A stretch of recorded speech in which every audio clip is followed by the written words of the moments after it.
आज का हमारा जो टॉपिक है वो है कॉन्ट्रा। कॉन्ट्रा वाउचर कब इस्तेमाल करना है आपने, यहाँ पर कॉन्ट्रा एंट्री लिखी है। कॉन्ट्रा एंट्री वो एंट्री होती है जिसमें कैश और बैंक होते हैं। आपने नकद बैंक में जमा कराया, उसको हम कॉन्ट्रा एंट्री बोलेंगे, या नकद बैंक से निकलवाया, cash deposited to the bank and withdraw from bank, deposit करवाना हो या विड्रॉ करवाना हो, दोनों केसेस में आप कॉन्ट्रा वाउचर इस्तेमाल करेंगे। मान लो मेरी जेब में 1 लाख रुपये पड़ा, उसमें से मैंने 10,000 बैंक में जमा करा दिए, तो मेरे पास जेब में कितने पैसे रह गए? 90,000 रुपये। कितने पैसे रह गए? 90,000 रुपये। और बैंक में हो गए 10,000 रुपये। 10 और जमा करा दिए तो मेरी जेब में रह गए 80,000 रुपये, बैंक में हो गए 20,000। 10,000 और जमा करा दिए तो जेब में रह गए 70,000 रुपये और बैंक में हो गए 30,000 रुपये। ठीक है जी, यही मैं आपको करके दिखा रहा हूँ। इसकी अपोजिट भी कर सकते हैं। मान लो मैंने बैंक से 10,000 निकलवा लिए, 30 थे तो वहाँ रह गए 20 और मेरी जेब में हो गए 80,000 रुपये। इन दोनों एंट्रीज को जमा करवाना या निकलवाना कॉन्ट्रा एंट्री बोलते हैं।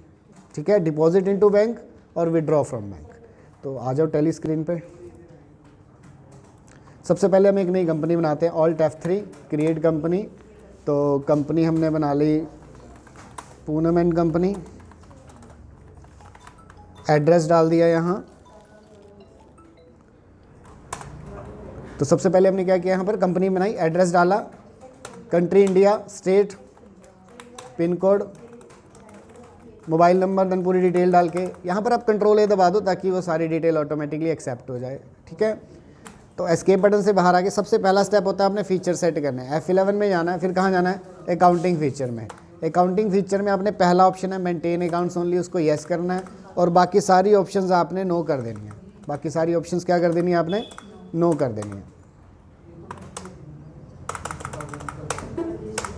डन। इतना करने के बाद आपने लेजर्स क्रिएट करने हैं। लेजर क्रिएट, तो मैं एक सेल्स का लेजर बना रहा हूँ यहाँ पे, और अंडर सेल्स के एक मैं अपना HDFC का लेजर बना रहा हूँ, HDFC बैंक का, जो कि बैंक का लेजर किसके अंडर खुलेगा? बैंक के अकाउंट के अंडर। ठीक है जी, यहाँ पर आपका अकाउंट नंबर आएगा, IFSC कोड आएगा, ब्रांच, ये सारी डिटेल आपने यहाँ डाल के इसको एक्सेप्ट कर देना। अब मैं एक एग्जांपल सेम ले रहा हूँ। मैंने सबसे पहले ना 1 लाख रुपए का कैश सेल करी, तो मेरी जेब में 1 लाख रुपए आ गए। तो सेल की एंट्री डाल दे पहले। अकाउंटिंग वाउचर F8 सेल में गया, मैं एक एग्जांपल क्रिएट कर रहा हूँ।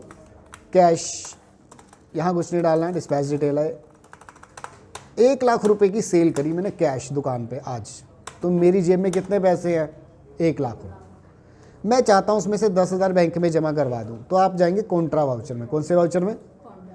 F4 उसका शॉर्टकट है, क्रेडिट मतलब minus, debit word comes in, credit word goes out. तो जो चीज़ जाएगी, कैश मेरे से जा रहा है, कैश को क्रेडिट कर दो। 10,000 रुपीज़ कहाँ जा रहा है? वो HDFC बैंक में, उसको डेबिट कर दो। एंट्री को आप एक्सेप्ट कर दो।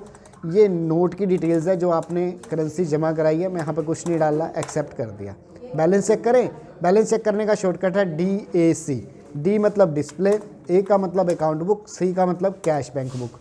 तो मेरे पास 10,000 रुपये बैंक में हैं और 90,000 रुपये मेरी जेब में हैं, क्योंकि 1 लाख की सेल की थी, 10 बैंक में जमा करा दिया तो 90 रह गए, और बैंक में कितने दिखा रहा है?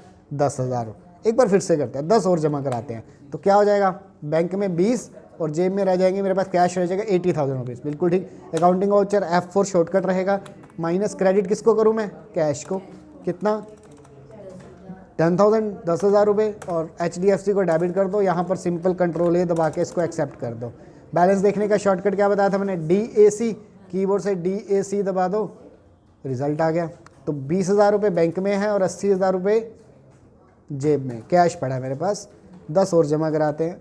अकाउंटिंग वाउचर F4, क्रेडिट किसको करना है? कैश को। कितना? 10,000 रुपये बैंक में जमा कराए।